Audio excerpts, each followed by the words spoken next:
because I love the science of it. That's why I studied it, not because I thought, oh, I'm going to sit on some gluten-free cushion and have a vision. And to me, that defines happiness, is to not constantly get dragged into distraction, which is how, sadly, this society makes money. You know, I had to get these at about 3 in the morning, and I hate them.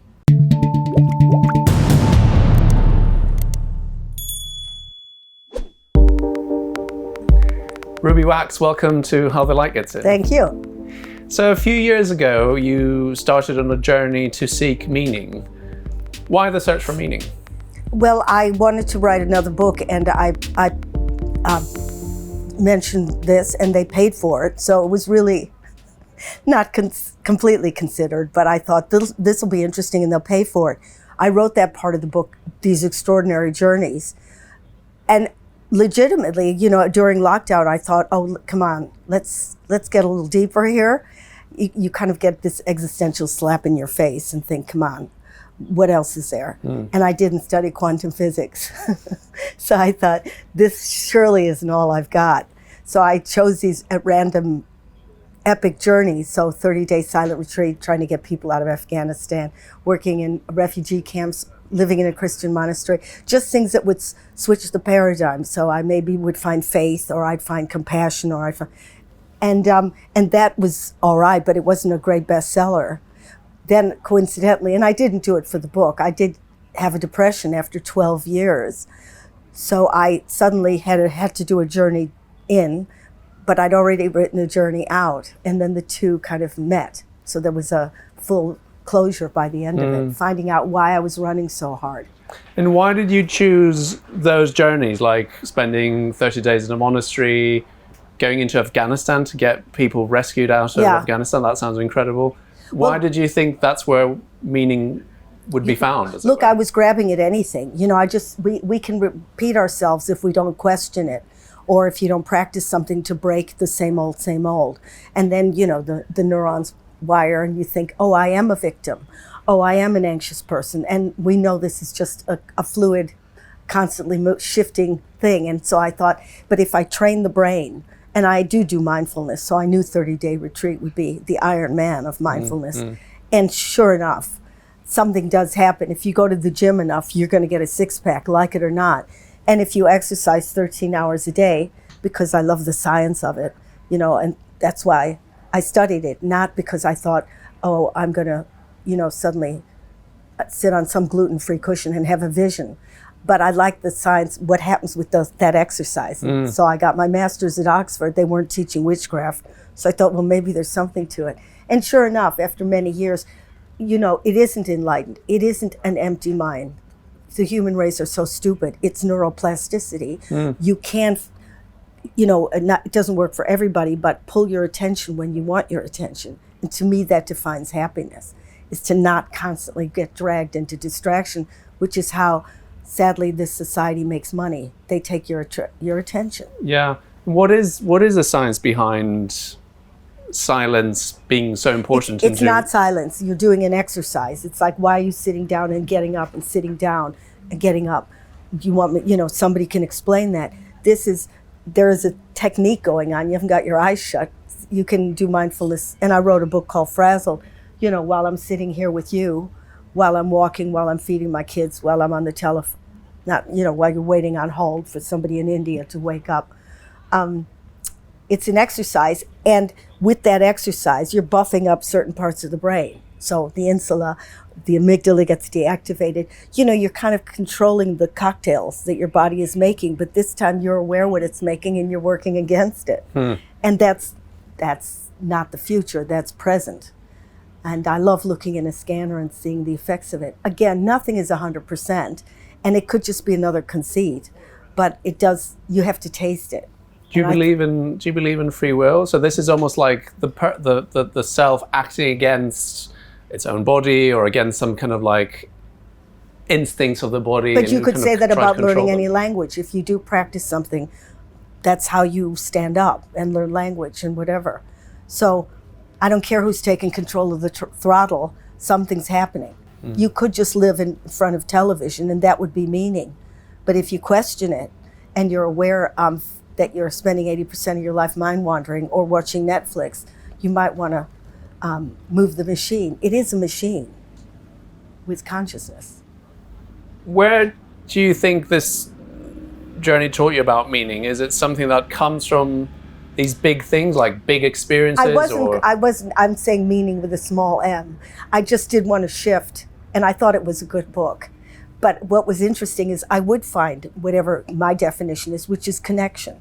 Even if it was for a minute, every time there would be that community, which we all hunger for. So obviously, I go to Christian monastery because I want to know, what are they standing up screaming for and screaming hallelujah. I know if I could get that moment, forget meaning, but there would be that open heart thing that we're all after. So a lot of people... Except I have mental illness, so it gazumpted the whole thing, you know? I mean, but it made it a better book. Do you think that was coincidental? Do you think there was a relationship between what you were looking for? I hadn't had it in 12 years. So, you know, it can happen after you win an Oscar. You know, a lot of suicides happen at the peak of somebody's career. So it's very at random. It had nothing to do with the journeys. It just coincidentally, maybe my body said, and here's a better book, but I got ill. And then, of course, you can't write when you're ill because you don't even know where your hands are, let alone, you know, you're a lump of lead, so there's no writing going on. But because of certain techniques they tried on me, I got out after 3 weeks, and then I could write. So you mentioned some people have breakdowns after they accomplish what they think they wanted, always be successful and rich and famous and all those sort of things. Why do you think that is? Would you think... No, that's I'm a saying, chimera. It's a false. Well, no, you can idea. also have it if you're working, you know, as a housewife in, you know, somewhere outside Birmingham. It's 1 in 4. It doesn't care what you do for a living. I just was using. It doesn't have to do with what you're doing at the time. It's like cancer. Did it have anything to do with your job? But you do say about fame that it's almost like a drug, that it's almost like cocaine. This is a different story, because, you know. That's not my, I wrote about it a long time ago. Yeah. It is a drug, you know, there's no question. Getting attention is a drug. You know, anything that you can't live without. And in the beginning, I was interested in fame. I almost used it as a thesis in my mind. So I'd watch people, how they lost their ability to observe and then became the observed. And it is a disease. And then suddenly I got it. And you look around to see who's looking rather than looking at them. But then when you lose it, it's coming off a drug. But it's not that interesting compared to what the mind is. Why do you think so many people crave fame? I mean, social media has made us all almost seek attention from others in some ways, seek approval. Because it makes you forget that you're mortal. You know, it's the Greeks put the gods up there, or thought, you know, you could go above the sun, and look what happened to them. Not a happy So it's a ending. distraction from the big questions of life and death. I'm more interesting than you are. And you don't have to be smart for it. You don't have to study for this one. In the old days, of course, movie stars had a talent. And now you don't even have to learn to tap dance. And what are those big questions for you that we should turn our attention to, instead of being distracted by? Well, turn your attention Netflix to and all attention. That's to me the most interesting. Awareness is everything. So no matter what you study, if there's a bit watching, then you're not at the mercy of it. It would curb addiction. It would really make you focus on what's interesting rather than getting some salesman said, go hunt for shoes. But we're all fallible, you know. I mean, if you keep showing me what I want all night on my computer, I'll want it. You know, the powers of advertising have now overwhelmed us. You know, I had to get these at about 3 a.m, and I hate them. They're the most uncomfortable shoe, but they knew they'd get me after they said sale enough. Right. But do you think this search for meaning and the search for fame and recognition are all somehow interconnected? Is it a yearning for ultimately sort of more noble things like connection with other people, recognition? I think that's the healthy thing. That's why I thought, you know, I went to a rabbi, I could have picked anything. And actually mindfulness is based on Buddhism. So if you could have that kind of faith, then I envy you. If you don't, we're searching. You know, you search in physics. which now I'm envious of. To me, it's like religion. That's what my next, but I know it's all, it's your imagine. You're still going to die. But I think fame is just a really ingrown toenail. I don't think it gives you anything, except you can get a table at a restaurant when you call up. Oh, oops. Did you get that? Yeah, but No, leave it. You mentioned physics and quantum mechanics. Do you think they might have the big answers to our big questions, or is it again a kind of? It's the antichrist for fame. I mean, at least you have to work for it.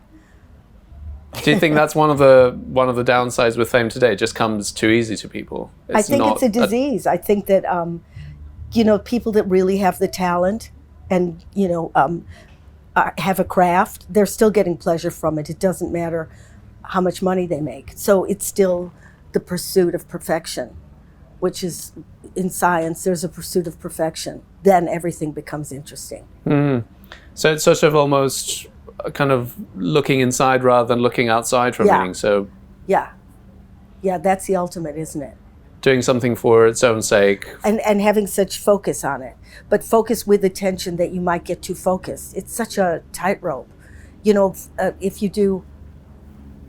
If there's too much focus, then you become addicted to it. So you have mountain climbers who now have to climb mountains, or riders that can't stop. There's that great Chekhov character, so you can burn to death. But to me, it's attention with distance that would be the answer. That's why I like doing my show. I mean, I'm on tour, is because when you're there, you're doing the show, but you're watching, and you're watching everybody. So it's where you get, again, that insula gets, I'm making it simple, with mindfulness, you're learning how to focus inward, but I don't mean what am I thinking, but the whole body is present. And so there's a freedom in it.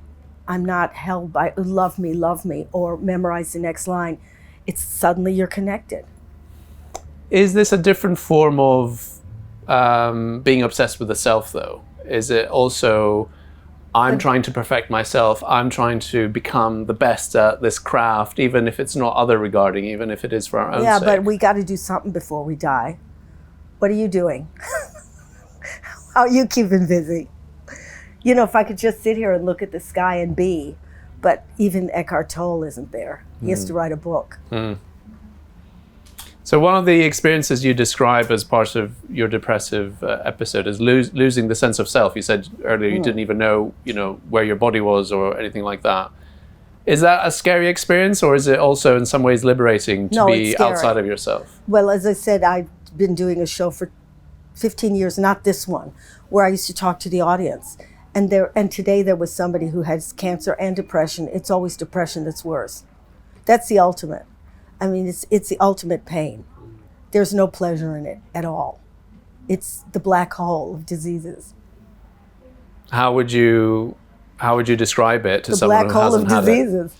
You're dead, but it's like that, what's that disease in the diver and the, where your body moves? But this time it's the opposite. Yeah, both are dead.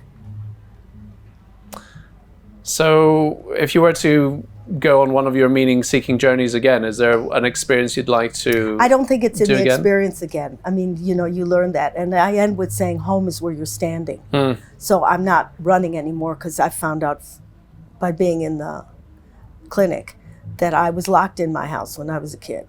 So that's why I'm always trying to get out. So it's futile, but I still live for the kick. I'm going to Day of the Dead. It's no biggie, but I love seeing a different scene all the time. And was there not something you didn't end up doing that you'd like to do, or sometime in the future? I remember you saying that one of the experiences you were meant to have is taking psychedelics and having a kind of transcendental trip. Well, I know, that last 10 minutes or whatever, and it does change. I'm not judging, but I guess the ultimate is to be at home in your body, however you have to get there. Is it about our embodiment then? It's sort of recognizing that we are material, I don't think natural it's a creatures? thought thing. I don't think thought goes with it. I think it's a weight thing. I think you just understand it's shifting and moving and nothing.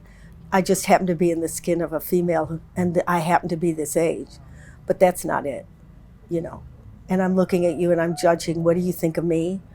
And does he think I'm an idiot? Or does he think, what does he think? Does he like this angle? So we really use each other as kind of sound checks. And how important is that? I mean, we're social creatures. You know, Aristotle said, humans are social animals. We depend on each other for all these things. We can't be on our own. But we can't be desperate about it. Right. I can't control what you think, ultimately. What about the future? Where do you see your work going next? If I live to the end of the day, it's a miracle. So gratitude for still being here. I'm still breathing. No, I'm on tour, and that's my happy place. That's my happy place. Why is that? Why is that where you? Because I get all the attention, but I can be smart, and I don't age on stage. Ruby Wax, thank you very much. Thank you. Thanks very much.